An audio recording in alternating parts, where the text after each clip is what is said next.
Hello everyone, I'm Dr. Shireen and welcome to our initiative What After Dentistry. As you all know, we are a team of dentists and we are here to guide you with various career options in dentistry and healthcare and also give you some snapshots about health informatics. Today, we have with us Dr. Nishant Tewari, an oral and maxillofacial surgeon practicing in Patna since 7 years.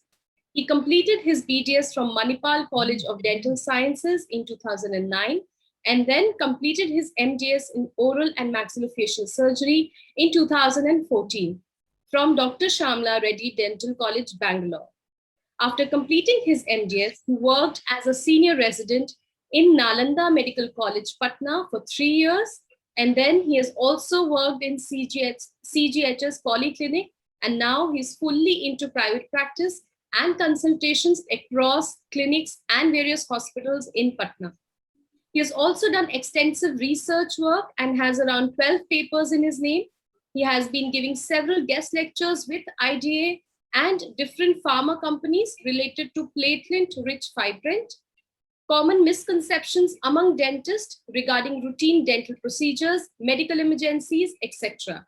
We welcome you, Dr. Nishant, and it's a pleasure to have you here on our platform today. And we are really excited to talk about the scope and opportunities as an oral and maxillofacial surgeon. Welcome you once again.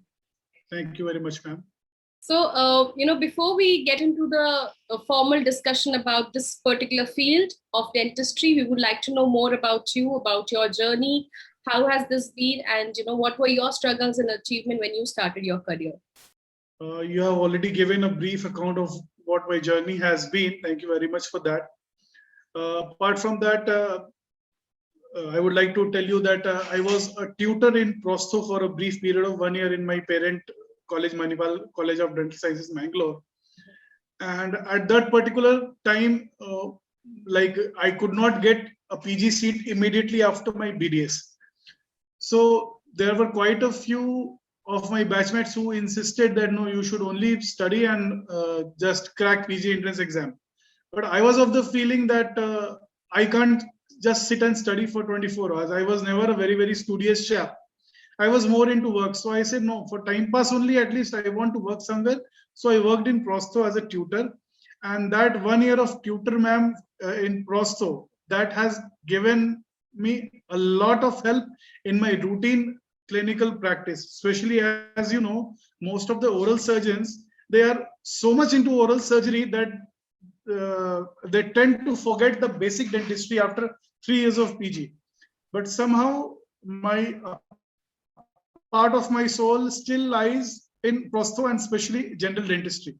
So that was also very important. In the beginning of my career, obviously, as a fresh postgraduate after passing, I was little skeptical in doing bigger cases, routine minor oral surgical procedures. We had done a lot during our PG course. But in the major cases, I was little skeptical. So I did work with few of my seniors initially.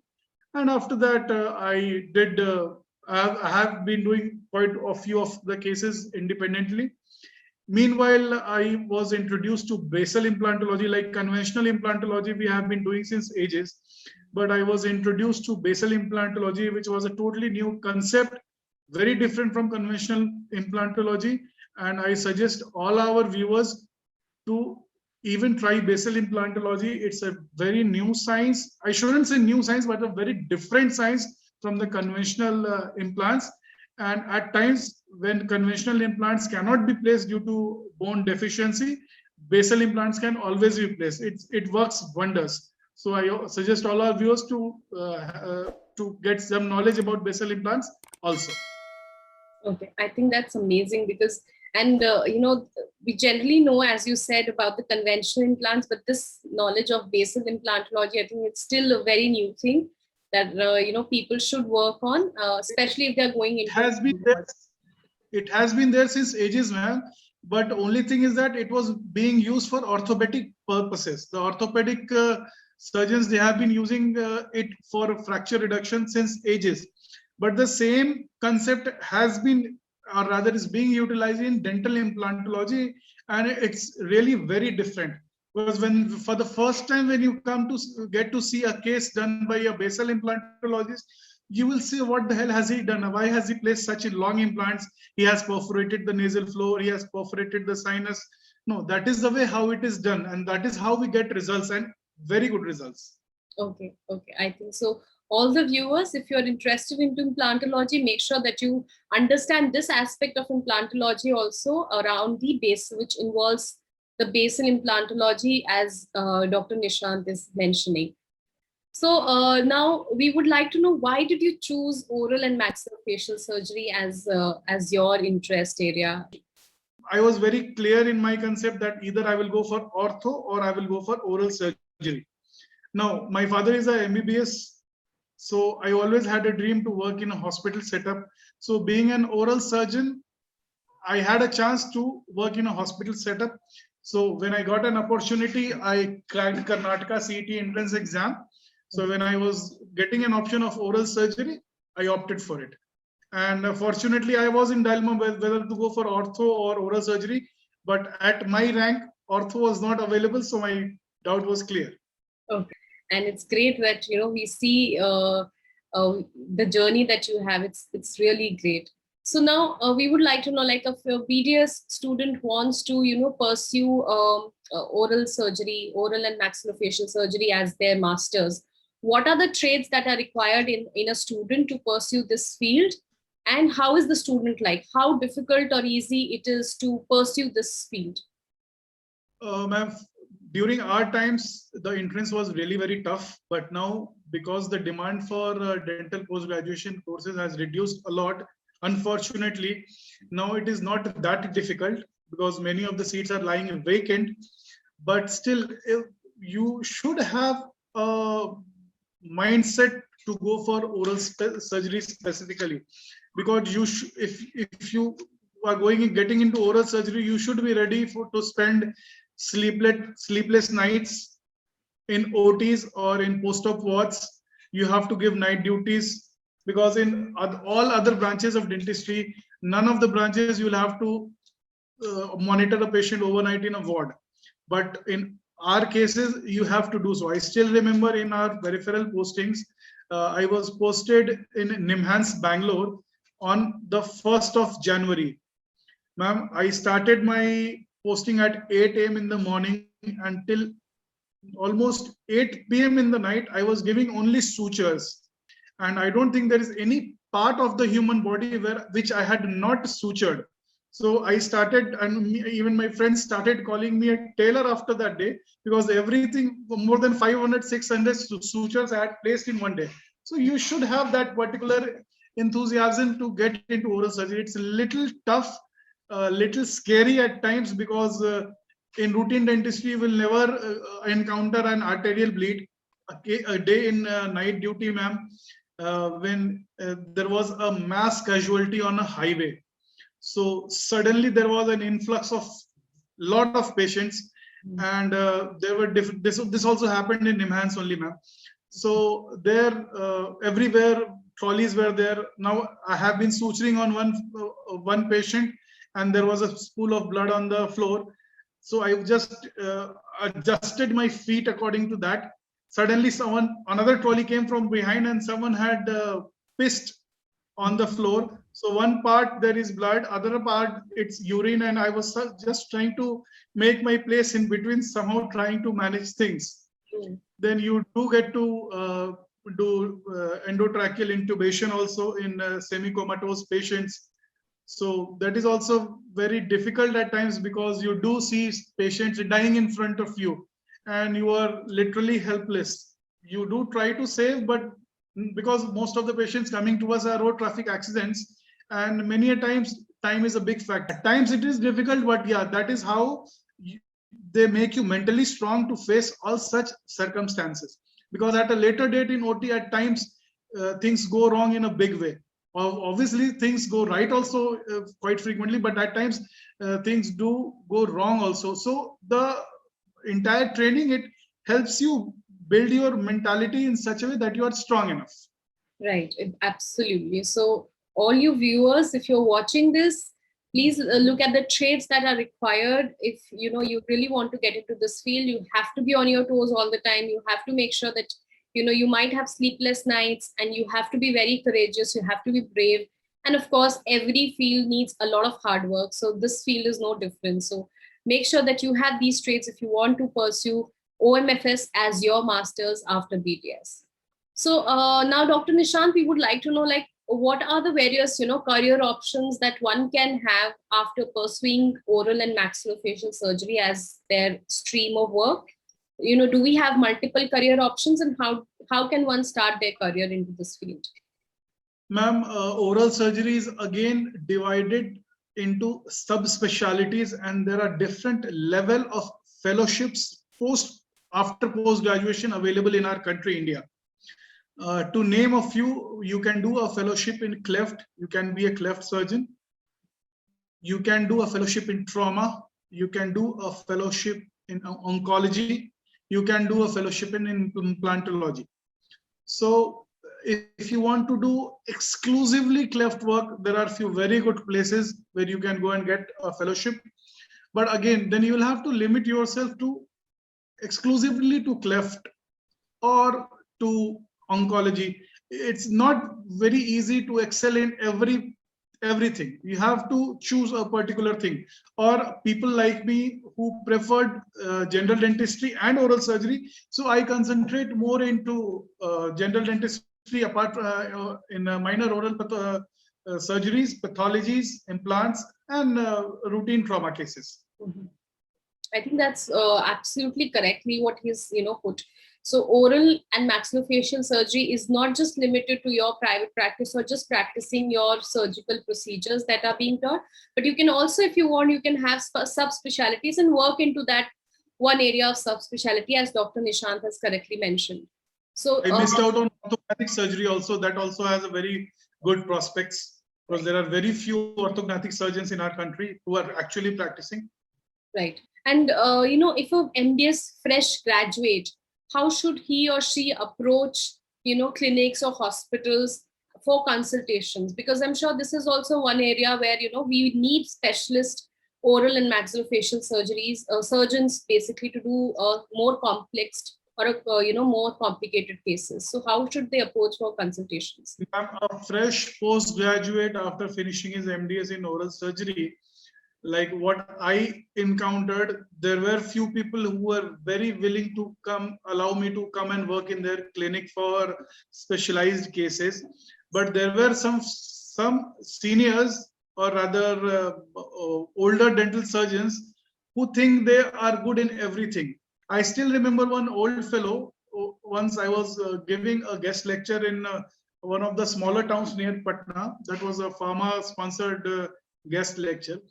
So one of the prosthodontists, very old, he asked me, Dr. Saab, according to you, which is the most difficult form of impaction?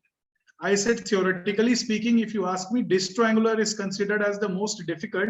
But if you take my opinion, then I feel horizontal is the most difficult. He said, what is there in horizontal? Very easy. You just remove the bone and the tooth just pops out. So I don't think horizontal is that difficult. And I got pissed off. I said, sir, in one of the very famous oral surgery authors, he has written the first line in his textbook. The bone belongs to the patient, but the tooth belongs to the surgeon. So no matter how you are cutting the tooth, it doesn't make any difference, because ultimately it has to go to the dustbin.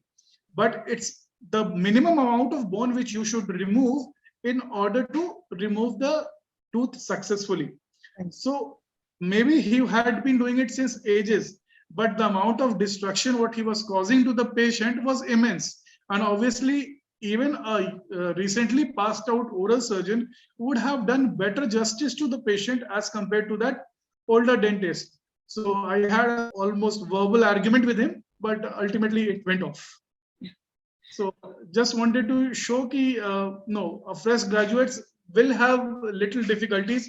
It's not very easy. Few of the people will try to call you for, they will not pay you sufficiently.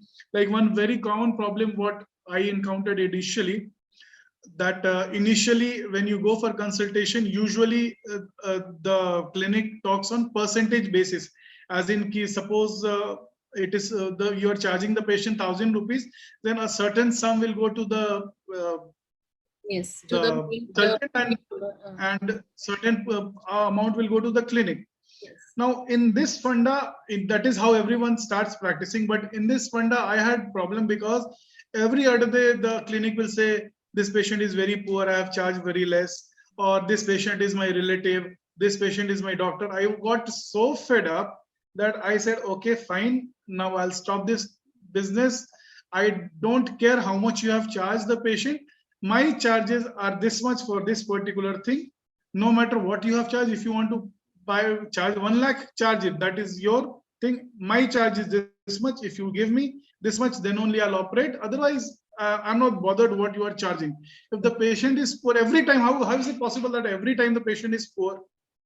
So this thing I just stopped. So again, a piece of advice to the youngsters: never go for percentage basis. Always go for a fixed amount for any procedure, for routine procedures.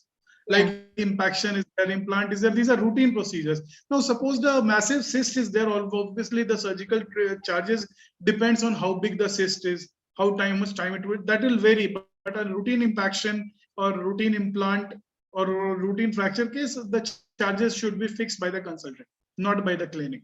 Right. Absolutely. And another important thing which I would like to will tell all the youngsters, that never agree to the treatment plan given by the dentist or the clinic. You should emphasize on the treatment plan which you feel is technically correct. Like someone will tell me, okay, fine, on just 4 implants, even if one is not good, on just 4 implants, you give a full mouth bridge. I said, no, boss. Because even if 1 implant fails, now finally you are going to be hanged by the patient. And you are going to run pillar. No matter, even if you lose a few cases in the beginning, no problem. At least you should have a sound sleep at night after doing the day's work. That is more important. Money will come on its own, but tension-free nights are also important. Yes, absolutely. That's absolutely correct. And you can't, it's a patient, it's somebody's life. You can't play with a life, no matter what. Like for very common thing, ma'am, in parasymphysis fracture, there is a rule which says that no matter how the fracture line is in mandibular parasymphysis fracture, you should put 2 plates, whatsoever it is. There should be 2 plates. Now, a few dentists will say, what is the need to put 2 plates? The fracture line is very small. You just put 1 plate. You just say no. The rule is rule. You have to stick to the protocols. Right. Absolutely. Because you never know what is going to happen tomorrow. So you have to do, the procedure has to be done in a, as the SOPs are defined. I think that's very, very important. And that's a take-home message for all the viewers. So whatever procedure, anything that you're trying to do on a patient, make sure that you are deciding the treatment plan for the patient and not the clinic owner or not somebody where you're going for a consultation. Yes. Because that person has not been trained in that particular thing. And again, always carry your own set of instruments. Don't rely on the clinic, because at one point of time, because your hand is always set on a particular set of instruments. Okay. Suppose there are clinics in which the elevators will not be sharp enough. They will be blunt. You just keep on breaking your head, wasting your time. If you had your own elevator, you would have just removed the tooth very easily. Right. So for consultation purpose, keep a autoclaved set separately and use it wherever you are going. Don't depend on the clinic. Exactly. And I think it's good also, because sometimes we are so much used to our own instruments that they're very handy to us. So I think that's a very well, point that you have said. So just to compile everything for the audience, make sure that you have good contacts. You should have, by the time you're doing your MDS, make sure that your network is strong so that you can start reaching out to the network of dentists that you have for consultations. That's very, very important. So you can talk to your seniors, talk to your faculty, and as much as network you can build, that is the only way where you can get more and more consultations. Of course, in the initial days, it might be a little difficult, but then eventually you will pick up. Make sure that you do a quality treatment. You decide the treatment plan by yourself, and you provide quality care and treatment to your patients. That's very, very important, because, your work is what is going to define you. So the better and the quality work that you do, more and more consultations will come your way. And as you mentioned, yes. Yeah. As he mentioned, carry your own set of instruments. Make sure that you have your own handy set, which is autoclave, which you can use for consultations. So these are certain points that you can keep in your mind when you start your career into this field of oral and maxillofacial surgery. And one very important thing which I would like to tell all the fresh pass out postgraduates, not only oral surgery, for all branches, ma'am. Always remember one thing, what my father always says: a 500 rupee earned in your clinic is always more than 5,000 rupees earned in someone else's clinic. Always remember that, because this 500 is giving you a name, but that 5,000, that is not giving you a name, it is giving a name to someone else. So always give priority to your own clinic, no matter how many consultations you have to leave. Because ma'am, like I have almost finished 7 years post graduation. Now of late I have been saying no to most of the far off consultations, or where I don't feel like working. I do get consultations where there is no power backup. You go start working and suddenly the power goes. You will just simply sit and waste your time. So of late, after 5 years of post graduation, you will not feel like going on consultation. You will feel like sitting in your own clinic, if at all you have given sufficient time into your clinic. And if you give enough time to your clinic, there is no reason why you should not run. Right, absolutely. And the more, the earlier you start your clinic, I think the much quicker the results will come. Because day by day the competition is increasing, and you have to make a name in the market. Yeah, absolutely correct. So now, Dr. Nishant, please advise our audience in terms of what are the latest technological advancements that are happening in this field of oral and maxillofacial surgery, that MDS graduate should start working on that. So by the time, because MDS also takes 3 years, and I'm sure by the time they complete their MDS, there'll be much more advancements coming. So what are the latest advancements that are happening in this particular field?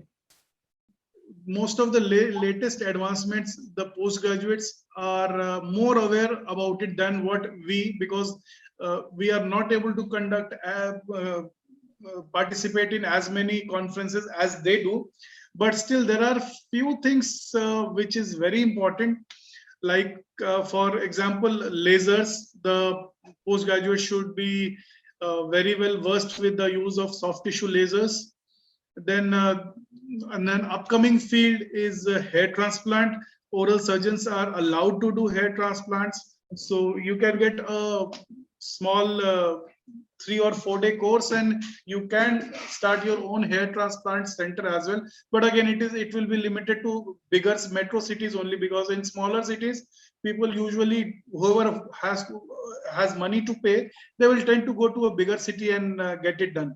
And your trauma and minor oral surgery is your bread and butter. But don't forget about implants. Implants is also coming in a big way, because now people have started to understand the fact that getting bridges, they are just wasting their good sound teeth because of crown preparation. So implant is a better option any day, unless and until a patient is medically compromised or is having uncontrolled diabetes. So these things, the basic things, it's very important. Some more advancements which have come, but it is not practically possible everywhere. Like, for example, there's something called as WAND which has come, in which you don't, while giving LA, it's a computerized system which is virtually painless. But keeping the cost in mind, it is not very efficient, profitable in the Indian market. So maybe we'll have to wait for a couple of years before doing it. Instead of using WAND, I do prefer preloaded cartridges. The needle is very thin, and it's much painless as compared to a conventional block syringe what is available in market. So you can always use a 27 gauge or 31 gauge needle. The patient will be happy. Right, absolutely. So these are certain things that you can start working on if you're pursuing MDS in oral and maxillofacial surgery. Make sure, because these advancements will keep on increasing, and by the time you pass out, it will be more beneficial for you. So now, Dr. Nishant, what are, we would like to know your last thoughts in terms of the current scope that you see in the field of oral and maxillofacial surgery. Also, if you could enlist certain pros and cons for our audience? Ma'am, the latest, the in thing in oral surgeries, as all of us know, is mucormycosis. What post-COVID patients are encountering. It's a fairly very new thing where even the government of India has accepted the fact that it has to be done by a team of doctors, which includes oral and maxillofacial surgeons. Right. So that is one of the very important things which should be taken into account. Apart from the routine procedures, what people have been doing so far. As far as pros and cons is concerned, I always tell all my patient colleagues that oral surgery is really good, but don't forget your bread and butter, that is dentistry. Yeah. Because suppose you are doing a fracture case, maybe you will charge the patient 20,000-30,000, but that much amount you can earn in a 3 or 4 unit zirconia bridge also. Mm-hmm. So you always remember the amount of stress what you are going to take in a zirconia bridge, or the amount of stress which you are going to take in a fracture case. Obviously, zirconia bridge is much stress-free as compared to a fracture case. So don't neglect general dentistry. During my PG days, I still remember, because I was a tutor in prostho, I had a very good knowledge of different kinds of impression materials, which unfortunately oral surgeons don't have. So I had a plus point in my department. My HOD used to call me a prosthodontist because he used to make me take all the impressions in the department for implant purpose. So suppose you are a very good oral surgeon, you are very good in placing the implant, but you are not very good in planning the prosthetic part. So either you call a prosthodontic or you just spoil the case. Yeah. So overall aspect should also be there. Yes, absolutely correct. So obviously, multidisciplinary approach should be there. You can't, like, for example, very funny thing I will share with you. They say in Hindi, sawan ke andhe ko har jagah hara hi dikhta hai. The funniest thing was that I was preparing for my final MDS exam case, and we had kept a ameloblastoma, massive ameloblastoma case. So the OPG was in my hand. I was just studying it. So my perio colleague, I just showed the case to her. So the big, massive ameloblastoma, she did not notice, and immediately she's saying, Nishant, can you just convince the patient to be my exam case also? It's a very good case. See, so many pockets are there. I said, you see the second quadrant also, such a big, massive ameloblastoma is there, and you're planning to operate perio in this. So she said, oh shit, I didn't see that. So it's just like sawan ka andha only. Right. So you should think from the patient's perspective, not just because you are an oral surgeon, implant karna hai. Arey bhai, ye to dekho ki whether implant should be done or not, or it is indicated or not. Yeah, absolutely correct. So as he says, make sure that you think from all the aspects, because it's a human body. So it will require a multidisciplinary approach, and make sure that you have that approach. So you don't forget the basic dental, sciences or the knowledge that you have gained, and just that is most important. Yeah, so that's very, very important. So your last tip or advice for the audience, especially for the dental graduates, because right now you might be knowing that fresh dental graduates, whether they are BDS or MDS, they're feeling very low, because ultimately we know how the job market is right now, and plus because of the COVID, because of the pandemic, we see the market is not that really good right now. So what do you want to say to them to motivate them? Most importantly, there is a very famous quote by a famous poet of our country. It says, "Thak kar baith gaye kya bhai, manzil dur nahi hai." So always remember that this is just a bad time which is going to end. I can't say it is going to end very soon, but it has to end today or tomorrow. So don't get disheartened. It's just a passing phase, especially for the beginners, because they have to pay their clinic's rent. They have to pay to their staff, and the income is virtually negligible. So this is a bad time indeed, but never ever compromise on your ethics, because I am a firm believer of God, and I always feel that no matter what you are doing, where you are doing, there is someone who is observing your work. Maybe you are fooling a patient. Suppose in something in which just one implant would have sufficed, and you said you fool the patient and you say no, you go for 2 implants. But there is someone somewhere watching you very closely, and I always believe that you will pay for your good work or the bad work what you have done in the future. So be very ethical in your practice and never be lazy. You should always be ready to handle as many patients as coming.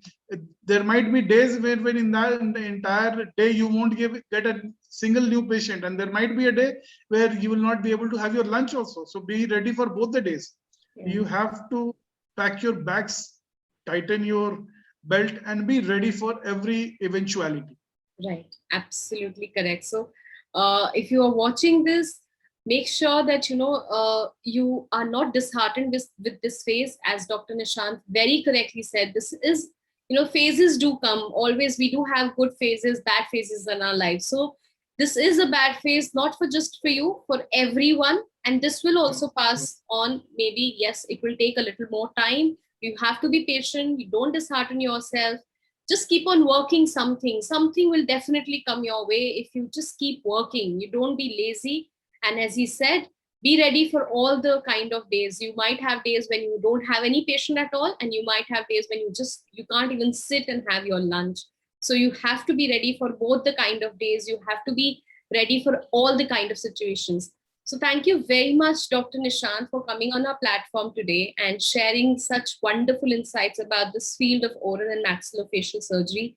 I'm sure the audience will get a lot of information from this, and they will get motivated to do this particular field. So thank you very much for coming on our platform. You're welcome, ma'am. All the best to all my colleagues and juniors. And don't get disheartened. Apna time aayega. Yeah, absolutely. So for all the audience, thank you very much for patiently listening to us. If you're watching this video, then please make sure that you subscribe to our channel, because we get these kind of interactive sessions just for you, so that you get to know what's happening in the industry. And of course, like and share this in your network, because this might help out somebody who wants to do MDS in oral and maxillofacial surgery. I will see you in the next video. Until then, bye and good luck.